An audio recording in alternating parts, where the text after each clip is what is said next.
හයි කාලෙකින් ඔන්න day vlog එකක් ගෙනාවා. ඉතින් මුලින්ම මං අද දවසේ මගේ වැඩ ටික පටන් ගන්න කලින් ඉතින් බුදුන් වැඳලා තමයි මගේ වැඩ ටික මම පටන් ගන්න. අද ප්ලෑන්ස් ගොඩක් තියෙනවා. අද වෙහෙසකාරී දවසක්. ඉතින් මොනවා වුණත් ප්ලෑන් එකක් ඇදුව තමයි අද වැඩ ටික කරන්නේ. බලමු කොහොමද දවස ගෙවෙන්නේ කියලා. ඉතින් මුලින්ම කාලා ඊට පස්සේ මම පොත අද දවසේ අද මට තියෙන පොත කියවන්න ගත්තා. මොකද මට රැට කියවන්න වෙන එකක් නැහැ කියලා. ඒ පාර උදේම මට පන්සලට යන්න තිබුණ පොඩි වැඩ වගේකට. එහෙමම ගිහිල්ලා මම ඒ වැඩ ටිකත් කරගෙන එතනත් බුදුන් වැඳලා තමයි ආවේ. ඊට පස්සේ යාළුවෙක්ගේ ෂූට් එකක් අද බර්ත්ඩේ ෂූට් එකක්. ඉතින් ඒකට උදව් වෙන්න කියලා ගියා. ඉතින් ඒකත් කරලා ඊට පස්සේ යාළුවෙක්ගෙන් පොඩි ට්‍රීට් එකක් හම්බුණා. ඉතින් එතනත් ඒක අරගෙන අපි දෙන්න එන්ජොයි කරලා ඊට පස්සේ මං ගෙදර ආවා. ඉතින් හිතුවා ඊට පස්සේ මගේ රූම් එක මේක කවර් කරන්න ඕන. පොඩ්ඩක් අස් කර ගන්න ඕන. ඇත්තටම මේ අනවශ්‍ය දේවල් ගොඩාක් පිරලා තියෙනවා. ඉතින් ඒ නිසා කබඩ්ස් ටික අස් කර ගන්න ඕනේ කියලා හිතුවා. ඉතින් ඒ නිසා ඒ ටිකත් පටන් ගත්තා. කම්මැලි කම තමයි වැඩේ පටන් ගත්තේ. ඒ වගේම හිතුවට නම් හැබැයි ලේසි නෑ. හැබැයි කරාම හිතට මාර සැනසීමක් තියෙනවා. මොකද වෙහෙසකාරී දවස් තමයි අපේ ජීවිතවල ආදරණීයම දවස් බවටත් පත් වෙන්නේ. ඉතින් කොහොම හරි ඉතින් ඒ ටිකත් කරන්න ඕනේ කියලා පටන්ගෙන ඕන එකක් අස් කරලා ඉවර වෙනකොටම ඉතින් අනෙක් කබඩ් එකත් අස් කරන්න ගත්තා. ඇත්තටම දෙකම අස් කරනවා කියලා අද දවසේ මගේ ප්ලෑන් එකේ තිබුණේ නැහැ. නමුත් ටයිම් එකක් තිබුණ නිසා අස් කරලා දානවා කියලා හිතලා ඉතින් කොහොම හරි ඕන වැඩ ටික පටන්ගෙන ඒකත් අස් කරන්න ඉතින් ලෑස්ති වුණා.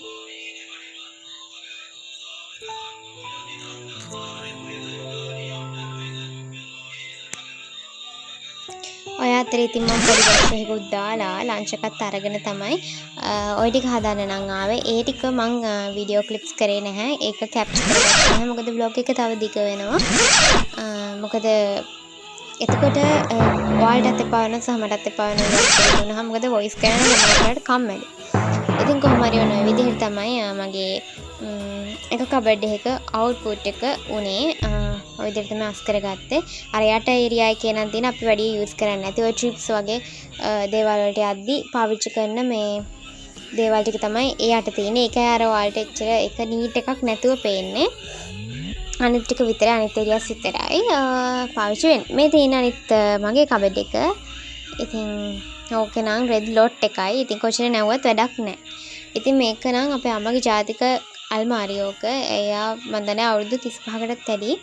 ඉතින් ඕක අයින් කරන්නේ නැහැ. මන් දන්නේ ඇයි කියලා. ඉතින් කොහොම හරි ඔක්කොම රෙදි ටික බිම දාලා එළියට දාන ටික තමයි මේ තියෙන්නේ. එළියට අස් කරන ඒවා. ඊට පස්සේ කොහොම හරි මේ ඒකේ අර දව ආරක්ෂක ගෑවා. මොකද ඒක ලී නැත්තම් සවුත් වෙනවා. තව පාවිච්චි කරන්න බැරි නිසා. ඉතින් අපිට පුළුවන් භෞතික සම්පත් උපරිමයෙන්ම අපි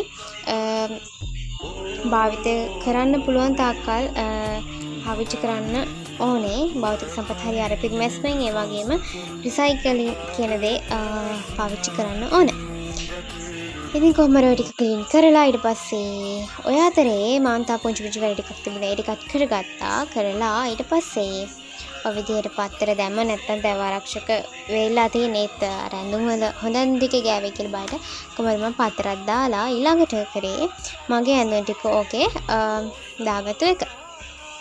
මේ තියෙන වැඩි පාවිච්චි කරන්නේ ඕවා ඩේ මොන හරි ඉවෙන්ට් එකක් යද්දී එහෙම නැත්නම් මොකක් හරි ප්‍රෝග්‍රෑම් එකකට සෙරමනි එකකට එහෙම නැත්නම් ට්‍රිප් වලට ඔය වගේ යන බඩමුට්ටු ආම්පන්න ටික තමයි මේකේ ඔය සයිඩ් එකේ තියෙන්නේ.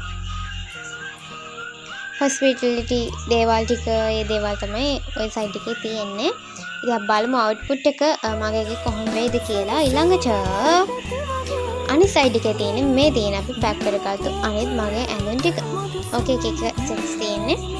එක සෙක්ෂන් වලට. එතකොට මට තෝරගන්න ලේසි නිසා තමයි ඔය විදිහට දාලා තියෙන්නේ.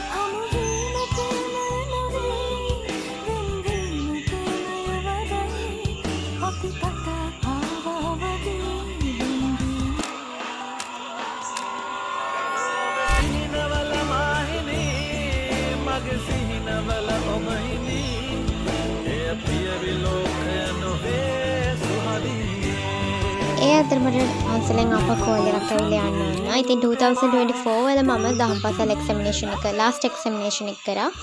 ඒකේ සර්ටිෆිකේට් එක ගන්න තමයි ගියේ. ඊට පස්සේ ටී ටයිම් එකත් අරගෙන ඩිනර් වලට අද අපි රෙඩි වුණා. ඉතින් ගොඩක් වෙලාට අපි එකට කන්න අවස්ථාව අඩුයි. මොකද එක එක්කෙනා ගෙදර එක ටයිම් වලට. හැබැයි අද තාත්තා නැහැ. ඒ වුණාට අපි තුන් දෙනාත් එක්ක ඩින එකත් අරගන්න. ඉතින් පුළුවන් හැම වෙලාවකම පවුලත් එක්ක එකට ඩින එකක් හරි ගන්න. ඉතින් වෙසකාරී දවස් අද නිදහස් පාටපත් කරගෙන ඔන්න ඔය විදිහට තමයි අද මගේ දවස ගෙවුනේ. ඉතින් බයි බයි.